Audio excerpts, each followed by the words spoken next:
Meu irmão e minha irmã, voltamos com a segunda temporada do Pergunte ao Pastor. Por isso eu convido você que assiste esse vídeo até o final. Lembra de deixar aquela curtida e compartilhar com alguém que você conhece. Vamos fazer com que esse projeto, que coloca a palavra de Deus como centro de todas as perguntas e respostas, alcance muitas pessoas. E que Deus nos ajude nessa caminhada. A pergunta de hoje é: pastor, por que na igreja presbiteriana não existe pastora, não existe o ministério pastoral feminino? Antes de respondermos essa pergunta, precisamos entender que a grande questão aqui é que homem e mulher, pela Escritura Sagrada, têm papéis diferentes dentro da igreja e da família. Quando olhamos para aqueles que defendem o ministério pastoral feminino e aqueles que são contra, nenhum teólogo sério vai defender que o homem é superior ou que a mulher seja inferior.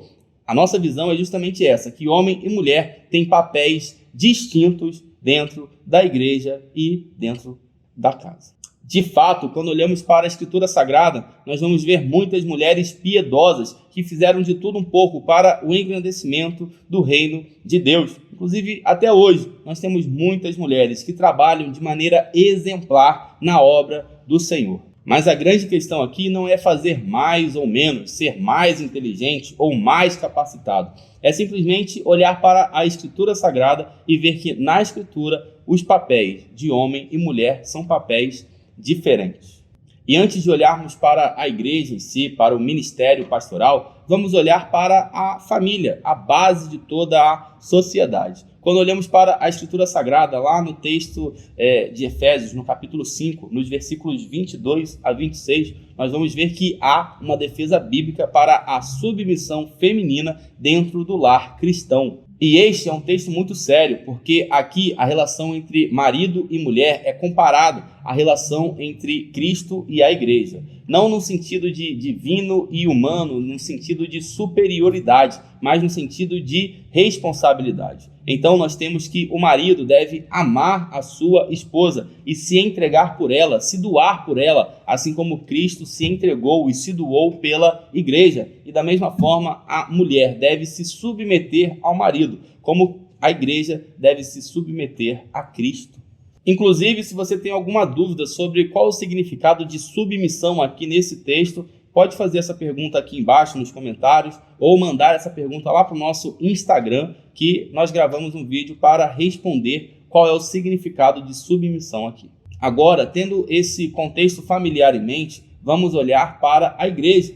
Quando lemos lá em Romanos, no capítulo 16, as saudações que o apóstolo Paulo traz àquela igreja, a igreja de Roma, nós vamos perceber que ele traz saudações a mais de 10 mulheres. Ele cita, por exemplo, Febe, uma mulher que tinha ajudado muitas pessoas, inclusive ele próprio durante o seu trabalho missionário. Na Escritura Sagrada também temos mulheres como Priscila, que junto com seu marido Áquila, ajudou muito o trabalho de Apolo durante um momento de encruzilhada doutrinária. Portanto, o que está em questão aqui não é se a mulher tem um papel especial de trabalho dentro da igreja, porque ela tem, fica muito claro isso. Mas quando nós olhamos o Antigo e o Novo Testamento, nós não vamos encontrar nenhuma mulher em uma posição de governo religioso dentro das comunidades. No Antigo Testamento, essa posição era o sacerdote. O sacerdote era a figura de governo religioso dentro do povo de Israel, o povo que era considerado o povo de Deus. E nós vemos muitos homens sendo consagrados a esse ministério,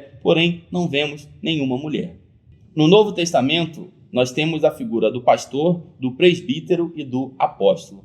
A grande questão que fica, então, é se Jesus veio e quebrou tantos paradigmas, tantos preconceitos na sua época, falando com uma mulher que era samaritana, aparecendo primeiro às mulheres após a sua ressurreição, porque ele, no seu ministério, não levantou uma apóstola durante toda a sua vida? E a resposta aqui é simples. Jesus amava as mulheres, Jesus se importava com as mulheres, mas este não era o papel da mulher na sociedade religiosa do Novo Testamento. O apóstolo Paulo, escrevendo a Timóteo, fala a respeito da pessoa que está apta ao ministério pastoral, à liderança, ao cargo de liderança na igreja. E na sua escrita, ele fala que essa pessoa deve liderar bem a sua casa, ser um bom líder no seu lar. Ou seja, Olhando para o texto de Efésios, no capítulo 5, e para esse, fazendo uma rápida comparação, nós vamos entender que o apóstolo Paulo está falando a respeito de um homem. Esse homem deve ser um bom pai, esse homem deve ser um bom marido, esse homem deve ser um bom líder de sua casa, para então estar apto ao ministério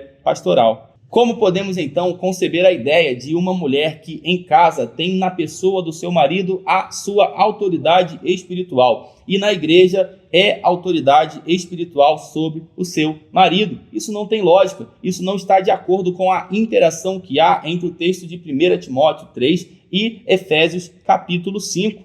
A argumentação utilizada aqui é: mas o apóstolo Paulo estava falando a respeito da sua época, estava escrevendo para pessoas de sua época. Mas, meus irmãos, nós precisamos olhar para o que a Escritura Sagrada nos diz e entender que esse é um argumento não cultural, não temporal, mas é um argumento doutrinário. O apóstolo Paulo fala da relação de Cristo com a igreja. Esta não é uma relação temporal, mas é uma relação eterna de amor, de cuidado e de submissão. Quando a Escritura Sagrada diz que a mulher deve estar debaixo da autoridade do homem, lá em 1 Coríntios, no capítulo 11, versículo 3, o apóstolo Paulo escreve o seguinte: o cabeça de todo homem é Cristo, o cabeça da mulher é o homem, e o cabeça de Cristo é Deus. Isto é, a Bíblia argumenta a respeito dessa relação com base na Trindade. Este não é um argumento cultural, não é um argumento temporal, é um argumento doutrinário teológico, eterno, e a igreja deve viver isso durante toda a história do mundo. Por isso, mesmo acreditando que as mulheres têm um papel especial de trabalho na vida da igreja, mesmo entendendo com base na Bíblia que Jesus amou as mulheres e colocou as mulheres em um lugar, em um status que elas não tinham na época, na nossa teologia, nós não podemos olhar para a Bíblia e compreender que o ministério feminino pastoral é bíblico e por isso não há pastoras na Igreja Presbiteriana do Brasil. Meu irmão, que Deus continue abençoando as nossas vidas e que de fato possamos questionar tudo com base na palavra do nosso Deus. Convido você mais uma vez a curtir esse vídeo, compartilhar com alguém que você conhece e fazer com que esse projeto chegue a muitas outras pessoas. Estamos nas mãos de Deus e devemos ser guiados sempre pela Escritura Sagrada. Um abraço e até a próxima!